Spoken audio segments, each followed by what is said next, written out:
ഇതിന് എല്ലാത്തിനും ഒരു എത്തിക്സ് ഇല്ലേ? ഏത് പ്രവൃത്തി ചെയ്തെന്നാലും അതിനൊരു എത്തിക്സ് എന്ന് പറഞ്ഞൊരു വിഷയമുണ്ടല്ലോ. അതിനെ മറികടന്ന് നമുക്ക് എങ്ങനെ ചെയ്യാൻ പറ്റും?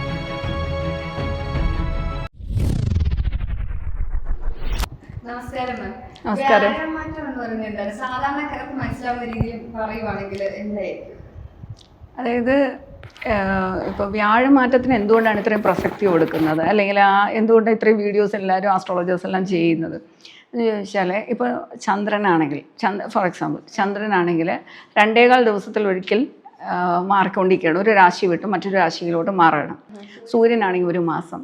ഇങ്ങനെ എല്ലാം ബാക്കിയുള്ള പ്ലാനറ്റ്സ് എല്ലാം ഷോർട്ട് ഡ്യൂറേഷനിലാണ് ഇങ്ങനെ മാറിക്കൊണ്ടിരിക്കുന്നത്. അതിൽ സ്ലോ മൂവിങ് പ്ലാനറ്റ്സ് എന്ന് പറയുന്നത് ഒന്ന് വ്യാഴം, ശനിയാണ് ഏറ്റവും കൂടുതൽ വളരെ സ്ലോ ആയിട്ട് മൂവ് ചെയ്യുന്നത്. ശനിയാണ്. അത് 2.5 വർഷത്തോളം എടുക്കും അപ്രോക്സിമേറ്റ്.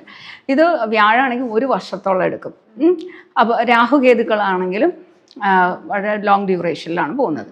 അപ്പോൾ ഈ 3 പ്ലാനറ്റ്സാണ് സ്ലോ മൂവിങ് പ്ലാനറ്റ്സ്, രാഹുകേതുക്കളും വ്യാഴവും ശനിയും.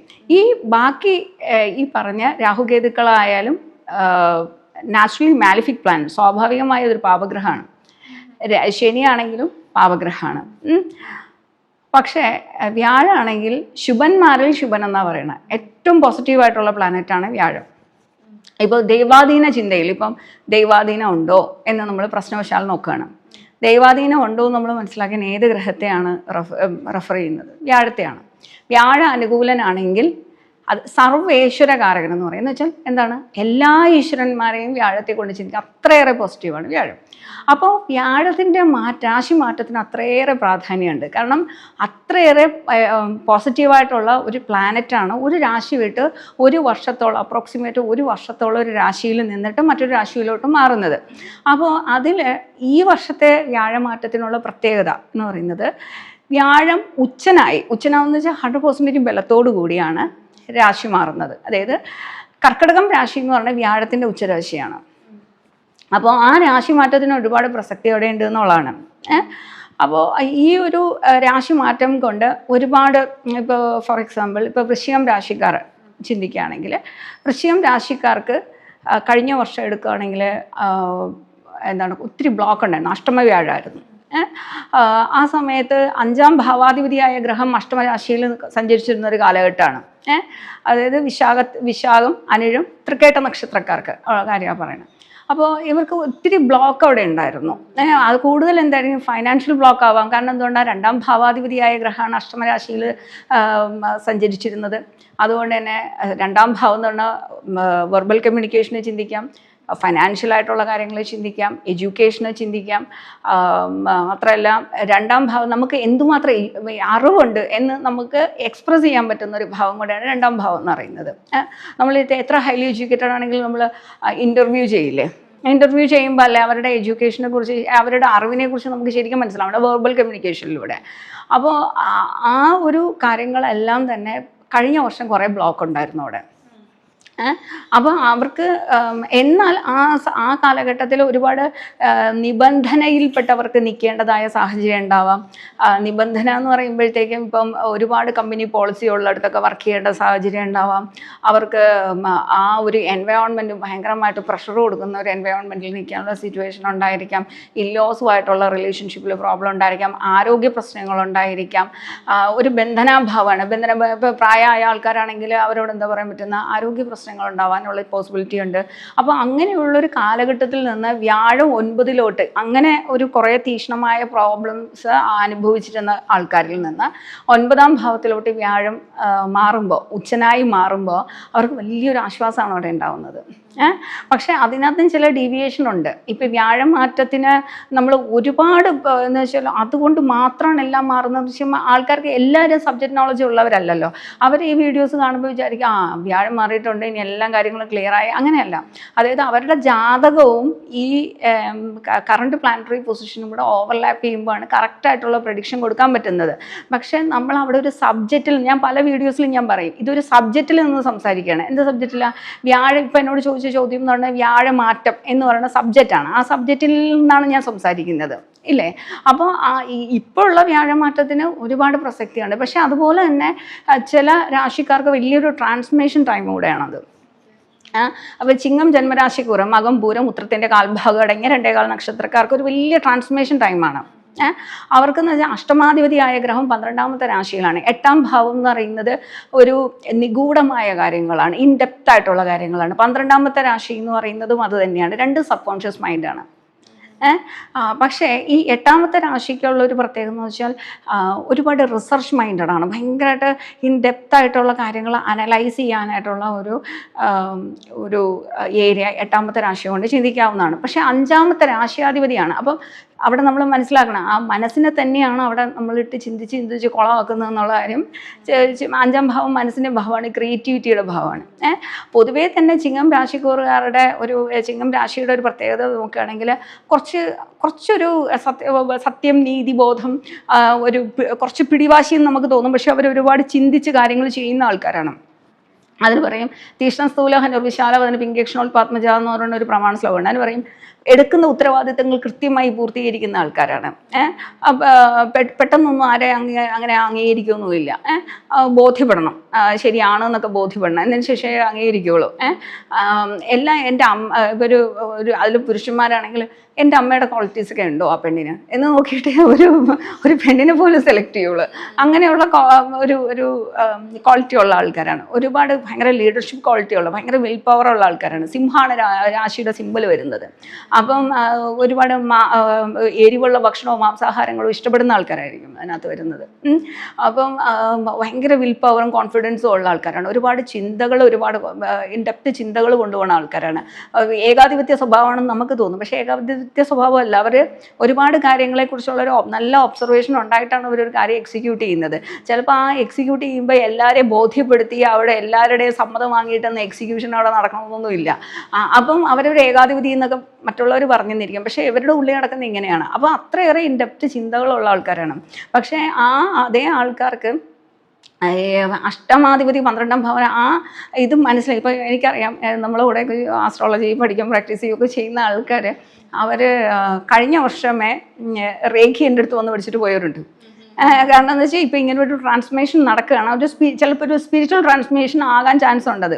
അപ്പോൾ ആ സമയത്തിൻ്റെ പ്രോബ്ലം, അതിൻ്റെ ആ മാനസിക സംഘർഷങ്ങൾക്ക് ഒരു ശമനം ഉണ്ടാക്കാൻ വേണ്ടിയിട്ട് ഇതൊക്കെ മനസ്സിലാക്കുന്ന ആൾക്കാർ നേരത്തെ കൂട്ടി തന്നെ സ്പിരിച്വൽ സ്റ്റഡീസ് ചെയ്യും കൂടുതലായിട്ട്, അല്ലെങ്കിൽ മെഡിറ്റേഷൻ ഇങ്ങനെയുള്ള കാര്യങ്ങൾ ചെയ്യുന്ന ആൾക്കാരുണ്ട്. അവർക്ക് വലിയ കുഴപ്പമുണ്ടാവില്ല. അവർക്ക് ആൾറെഡി അവർ ആ ട്രാൻസ്ഫർമേഷന് റെഡിയാണ്, അല്ലെങ്കിൽ ആ കാര്യങ്ങളും ഉൾക്കൊണ്ട് ഇരിക്കുന്ന ആൾക്കാരാണ്. ഇങ്ങനെയുള്ള പ്രശ്നങ്ങൾ ഉണ്ടാകാം എന്നുള്ള റിയലൈസേഷനോട് ഇരിക്കുന്ന ആൾക്കാരാണ്. പക്ഷെ അല്ലാതിരിക്കുന്ന ആൾക്കാർക്ക് നമുക്കൊരു വാണിംഗ് പോലെ ഇത് പറഞ്ഞു കൊടുക്കും. അതായത് ഈ ഒരു ട്രാൻസ്ഫർമേഷൻ ടൈമിൽ ഇങ്ങനെയാണ് നിങ്ങൾക്ക് ഒരു ട്രാൻസ്ഫർമേഷൻ. പക്ഷേ ഫൈനലി എന്തായിരിക്കും എന്ന് വെച്ചാൽ ഈ പിന്നെ ഒരു വർഷത്തോളം ആകുമ്പോഴേക്കും, അപ്രോക്സിമേറ്റ് ഒരു 10 മാസമൊക്കെ ആകുമ്പോഴേക്കും എന്ത് സംഭവിക്കും, അവരൊരു ഡിവൈൻ സറണ്ടർ ഇത് അംഗീകരിക്കും. കാര്യങ്ങൾ ആ സിറ്റുവേഷൻ അവർ ഉൾക്കൊള്ളും, എന്നിട്ട് അത് മനസ്സിലാക്കും, ആ റിയലൈസേഷനിലോട്ട് അവർ പോകും. അപ്പോൾ അതൊരു വ്യാഴമാറ്റം കൊണ്ടുണ്ടാകുന്ന ഇതൊരു ട്രാൻസ്ഫർമേഷൻ ആണെന്ന് പറയാൻ പറ്റും. അത് ബാഹ്യമായും ആന്തരികമായിട്ടുള്ള ട്രാൻസ്ഫർമേഷൻസ് വരും. ഇപ്പോൾ ഒരു 10-100 കിലോയിൽ നിൽക്കുന്ന ഒരാളിന് അവർക്ക് തോന്നുകയാണ് എനിക്കൊരു വെയിറ്റ് കുറയ്ക്കണം എന്ന് ചിന്തിച്ചാൽ അവർക്കും കുറയ്ക്കാൻ പറ്റും. അങ്ങനെ ഒരു ട്രാൻസ്ഫർമേഷൻ അവിടെ സാധ്യമാണ്. അത് ഇൻറ്റേർണലായോ എക്സ്റ്റേണലായോ ഉള്ള ട്രാൻസ്ഫർമേഷൻസ് അവർക്ക് അവിടെ നടക്കും. അതുപോലെ എന്നാൽ അതുപോലെ തന്നെ അതിനകത്ത് ഈ വ്യാഴം വളരെ ഉച്ചനായി വരുമ്പോൾ വളരെ പോസിറ്റീവായിട്ടുള്ള ചേഞ്ചസ് അവിടെ വരും എന്ന് നമ്മൾ പറയുമ്പം ചില രാശികൾക്ക് അതിലൊന്നാണ് ധനുരാശി. ആ ധനുരാശിക്കാർക്ക് എന്ന് പറയുമ്പം അവർക്ക് അഷ്ടമവ്യാഴാണ് വരുന്നത്. ഭയങ്കര തടസ്സങ്ങളും ബ്ലോക്കുകളും വരും.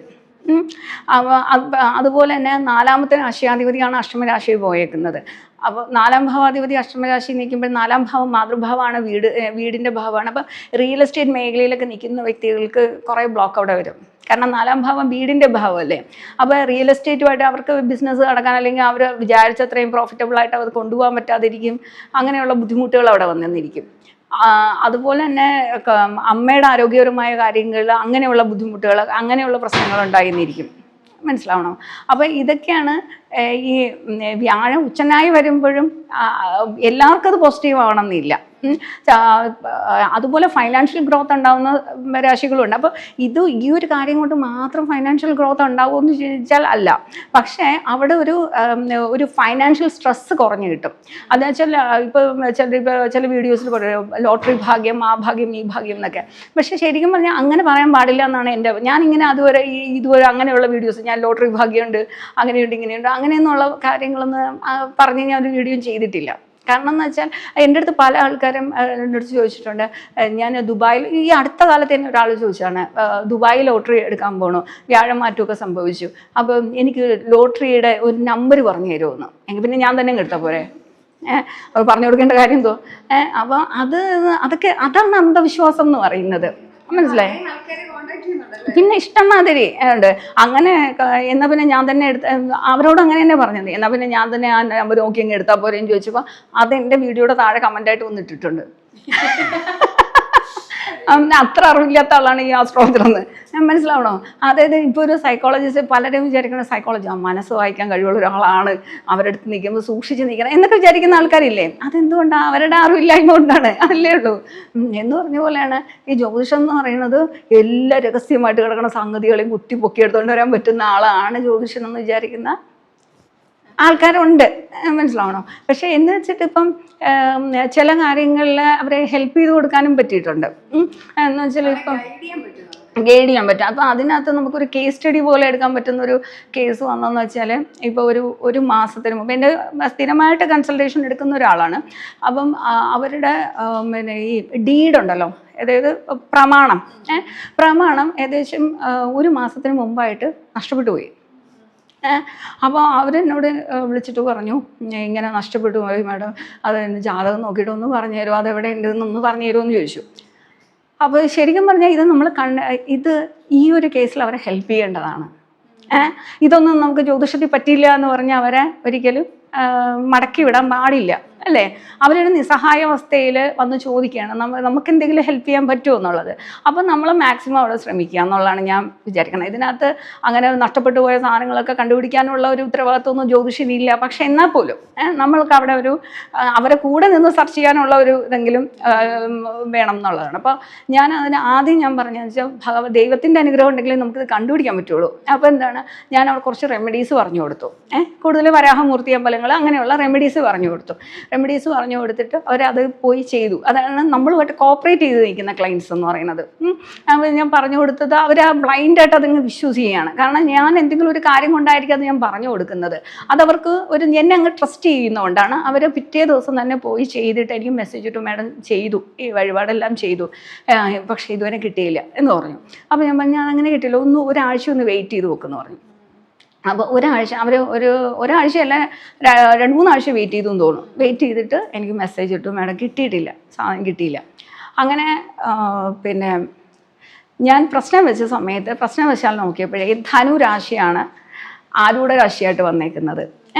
അപ്പോൾ അവരെന്നോട് ചോദിച്ച ക്വസ്റ്റ്യൻ എന്ന് പറയുന്നത്, ആ സാധനം വീട്ടിലുണ്ടോ?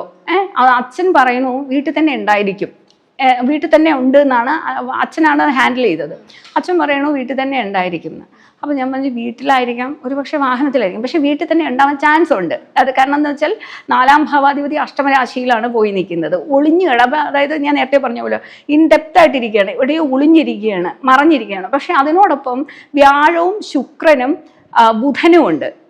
അപ്പം ശുക്രൻ അവിടെ ഉള്ള സ്ഥിതിക്ക് അതിനകത്ത് എന്തോ ഒരു ഭംഗിയുള്ളൊരു സാധനത്തിന് അകത്താണ് വെച്ചേക്കണേ. അപ്പം ഞാൻ ചോദിച്ചപ്പോൾ പറഞ്ഞു, അത് നല്ലൊരു ഭംഗിയുള്ളൊരു ഫയലിനകത്താണ് വെച്ചേക്കുന്നത്, അതാണ് ഭംഗിയുള്ളൊരു സാധനം. അപ്പോൾ അടുത്ത് ഈ അഷ്ടമരാശിയിൽ ബുധനുമായിട്ട് നിൽക്കുകയാണ്. അതിന് ഞാൻ നോക്കിയപ്പോൾ ഹംബ്ഡ് ബിറ്റ്വീൻ 2 പ്ലാനറ്റ്സ്, പാപമധ്യസ്ഥിതി എന്ന് പറഞ്ഞൊരു കണ്ടീഷനുണ്ട്. അപ്പോൾ ഞാൻ പറഞ്ഞു അത് എന്തോ ഒരു സാധനത്തിൻ്റെ ഇടയിലായിട്ടാണ് നിൽക്കുന്നത്. കർക്കിടകൻ രാശിയിലാണ് ആരൂഢാധിപതിയും 4-ാം ഭാവാധിപതിയും വന്ന് നിൽക്കുന്നത്. 4-ാം ഭാവം അസറ്റുകളല്ലേ, അസറ്റുകളുടെ ഭാവത്തിൽ വന്ന് നിൽക്കുന്നത്. അപ്പം എന്തോ ഒരു സാധനത്തിൻ്റെ ഇടയിൽ മറഞ്ഞിട്ടാണ് നിൽക്കുന്നത്. ആ രാശിയെക്കുറിച്ച് ചിന്തിക്കുകയാണെങ്കിൽ ആ രാശി കർക്കിടകൻ രാശി ഒരു കുഴുകുത്ത അടുത്ത് പുറത്ത് ചാടുക, ഞണ്ടാണ് അവിടുത്തെ രാശി എന്ന് പറയുന്നത്. ഞണ്ടെപ്പോഴും എങ്ങനെ ആയിരിക്കും, ഒരു കുഴുകുത്ത അടുത്ത് പുറത്ത് ചാടുക. അപ്പോൾ അവിടെ പല അറകളുള്ള എന്തോ ഒരു സാധനമായിരിക്കും. അറകളുള്ള എന്തോ ഒരു സാധനം എന്ന് വെച്ചപ്പോഴത്തേക്കും പറഞ്ഞു അത് ഷെൽഫിനകത്താണ് വെച്ചതെന്ന് പറഞ്ഞു. അപ്പോൾ ഞാൻ പറഞ്ഞു അല്ലാതെ അവിടെ ഒരു ജലമയമുണ്ട്, അവിടെ അതിനടുത്തായിട്ട് എന്തോ ഒരു സാധനം ജലമയമുള്ള എന്തോ ഒരു കാര്യമുണ്ട്. അപ്പോൾ പറഞ്ഞു എന്തെങ്കിലും കിണറോ അങ്ങനെ എന്തെങ്കിലും ഉണ്ടോ? കിണറില്ല മാഡം, പണ്ട് ഒരു കിണറുണ്ടായിരുന്നു, അത് മൂടി. അപ്പം ശരിയാണ്, ആ റൂമാണ് കൺഫേം ചെയ്തു. അവിടെ ആ ഒരു ഷെൽഫിന്, അപ്പോൾ ഞാൻ പറഞ്ഞു ആ ഷെൽഫിൽ ഇതിലാണ് ട്രോയ്ക്കകത്താണ് വെച്ചേക്കണത് ആണ്. അപ്പോൾ ഞാൻ അതിൽ എത്രയുണ്ട്? അതിൽ കുറേ ട്രോയറുണ്ട്. അപ്പം ഞാൻ ട്രോയർ കംപ്ലീറ്റ് ഊരാൻ പറഞ്ഞു. ഊരിയപ്പോൾ അതിനകത്തുണ്ട്. അപ്പം ഇങ്ങനെ ഫൈൻഡ് ഔട്ട് ചെയ്ത് കൊടുക്കാൻ പറ്റും. എന്ന് വെച്ചിട്ട് ഈ നാട്ടിൽ കണ്ട എല്ലാ ലോട്ടറി എടുക്കുന്ന ജ്യോതിഷനെ വിളിച്ച് കഴിഞ്ഞാൽ നമുക്കൊന്നും ചെയ്യാൻ പറ്റില്ല, അല്ലെങ്കിൽ ഞാൻ തന്നെ പോയി ലോട്ടറി എടുത്തൂടെ ഇതൊക്കെ നോക്കിയിട്ട്. അപ്പം ഇങ്ങനെയുള്ള ക്രിട്ടിക്കൽ സിറ്റുവേഷനിൽ അവർക്കൊരു ഹെൽപ്പ് ചെയ്യാൻ പറ്റും. അല്ലെങ്കിൽ ഇപ്പോൾ ഈ ദേവപ്രസംഗങ്ങൾ പോലുള്ള കാര്യങ്ങളില്ല, അവിടെ ഏത് ഭഗവാന്റെ പ്രസൻസ് ആണോ ഉള്ളത്, അങ്ങനെയൊക്കെയുള്ള കാര്യങ്ങളില്ലേ, അതൊക്കെയാണ് ജ്യോതിഷത്തിൽ കൂടെ കണ്ടുപിടിക്കുന്ന വിഷയങ്ങൾ. അങ്ങനെയൊക്കെയുള്ള കാര്യങ്ങൾ ചെയ്യാം. അല്ലെങ്കിൽ ആരോഗ്യപരമായ ബുദ്ധിമുട്ടുണ്ടായിരിക്കുമ്പോൾ അങ്ങനെയൊക്കെ. പക്ഷേ ഇതിനകത്തും ഉള്ളൊരു ദോഷവിഷയം എന്താണെന്ന് വെച്ചാൽ, ഞാൻ ഒരു വീഡിയോ ഇതിനകത്ത് ചെയ്തിട്ടുണ്ട്. ഒരു പെങ്കൊച്ചിനോട് ചോദിക്കുകയാണ്, മാഡം എൻ്റെ കാല് നല്ല ചൊറിച്ചില്ല, ഞാൻ ആയുർവേദം കഴിക്കണോ ഹോമിയോ കഴിക്കണോ? മാഡം ഒന്ന് പ്രശ്നം വെച്ച് നോക്കിയിട്ട് പറഞ്ഞു. ഞാനാണോ പറയേണ്ടത്? അടുത്ത് എനിക്ക് സമാധാനം തരാമെന്ന് ഇങ്ങനെ ഇങ്ങനെ പല തവണ കോൾ ചെയ്തുകൊണ്ടേ ഇരിക്കുകയാണ്. അപ്പം ഞാൻ ചോദിച്ചു എന്തിനാ, ഞാനൊരു കൺസൾട്ടേഷനിലിരിക്കുക, എന്തിനാ ഇങ്ങനെ ഇടുന്ന് മെസ്സേജ് ഇരിക്കണേ? ഞാനിവിടെ ഇപ്പോൾ ഒരു ക്രിട്ടിക്കലായിട്ടുള്ളൊരു സിറ്റുവേഷനിൽ ഇടപെടേണ്ട ഒരു ഉത്തരവാദിത്തം ജ്യോതിഷനില്ല അല്ലേ? ഇപ്പോൾ ഒരു ഹാർട്ട് അറ്റാക്ക് വന്ന ഒരാളിന് CPR കൊടുക്കാവുന്ന പോലെയുള്ള എമർജൻസി ആക്ഷനൊന്നും ഞാൻ എടുക്കേണ്ട കാര്യമില്ല. അത്ര കിടന്ന് എമർജൻസി ആയിട്ട് വിളിക്കേണ്ട കാര്യമില്ല. ഞാൻ ചോദിച്ചു എന്തിനാ ഇങ്ങനെ ഇരുന്ന് വിളിക്കണേ? അത്ര എമർജൻസിയാണ് മാഡം, ഭയങ്കര ക്രിട്ടിക്കലായിട്ടുള്ള സിറ്റുവേഷനാണ് മാഡം, പിന്നെ അതുകൊണ്ടാണ് മാഡം വിളിച്ചത്. അപ്പം ഞാൻ ചോദിച്ചു ഓക്കെ, എന്നോടുള്ള ട്രസ്റ്റ് കൊണ്ടായിരിക്കും. അപ്പം ഞാൻ ചോദിച്ചു എന്താ ഇത്ര ക്രിട്ടിക്കൽ? മാഡം എൻ്റെ കണ്ണിൽ ഒരു പ്രശ്നമുണ്ട്, എനിക്കൊരു സംശയമുണ്ട്, അതായത് ഇന്ന രോഗമാണോ എന്ന്. മനസ്സിലായോ? അത് മാഡം ഒന്ന് നോക്കിയിട്ട് പറഞ്ഞുതരുമോ, അത് എന്ത് തരം രോഗമാണെന്ന്? അങ്ങനെ പിന്നെ അതാണ്. അപ്പം അവരെന്താ വിചാരിക്കണം? ഇതാണ് പറയുന്നത്, ഇവിടെയാണ് അന്ധവിശ്വാസം എന്ന് പറയുന്നത്. മനസ്സിലാവണോ? അതായത് ഇതൊന്നും എൻ്റെ മേഖലയല്ല, ഇതൊന്നും എൻ്റെ സബ്ജക്റ്റും അല്ല. ഞാൻ പറയുന്നത് എന്താണ്, ജ്യോതിഷ ബാഹ്യമായ വിഷയങ്ങളെ കുറിച്ചാണ് പറയണത്. അല്ലാതെ ഒരാളിൻ്റെ പിന്നെ ഇതൊക്കെ ഒരു മിസ്ലീഡ് ചെയ്യാണ് ചെയ്യണത് അല്ലേ? ചിലർ അവർ വിചാരിക്കുന്നത് ഇങ്ങനെയൊക്കെയാണ്, അതായത് ജ്യോതിഷം. പക്ഷെ അതങ്ങനെ ചെയ്യാൻ പാടില്ല എന്നുള്ളതാണ്. അതായത് ഇതിനകത്ത് അക്കാദമിക്കലി ഇതിന് എല്ലാത്തിനും ഒരു എത്തിക്സ് ഇല്ല. ഏത് പ്രവൃത്തി ചെയ്തെന്നാലും അതിനൊരു എത്തിക്സ് എന്ന് പറഞ്ഞൊരു വിഷയമുണ്ടല്ലോ. അതിനെ മറികടന്ന് നമുക്ക് എങ്ങനെ ചെയ്യാൻ പറ്റും?